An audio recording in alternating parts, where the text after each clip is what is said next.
আজ দুপুরে ছিল খুবই সাধারণ কিন্তু মনের মতো একটা খাওয়া। খুদের ভাত আর ভর্তা। আমি জানি না কার কেমন পছন্দ এই খাবারটা। কিন্তু পার্সোনালি আমার কাছে অসম্ভব রকমের ভালো লাগে। বিশেষ করে আমার মায়ের হাতের।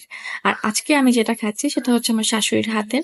বাট খুবই টেস্টি ছিল। আর সার্ভ করছিল আমার হাসব্যান্ড, যার ফলে খুবই এলোমেলো ছিল। হোয়াটএভার এখানে ছিল আলুর ভাজা, ধনেপাতা ভর্তা, মরিচ ভর্তা, আলুর ভর্তা, ডালের ভর্তা এবং শুটকি বাগার।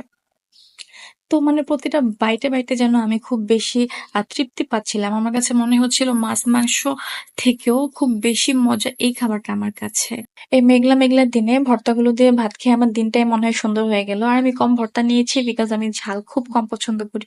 এই ছোট্ট আয়োজনে ছিল অনেক বড় তৃপ্তি, যা কখনো দেশি খাবারে আসলে লুকায়িত থাকে। আর এখন আমি খাচ্ছি কই মাছ। এটা আমার ভালো লাগে মাছের মধ্যে একটা। তো আপনাদের কাদের ভালো লাগে এই খুদের ভাত কমেন্টে অবশ্যই জানাবেন।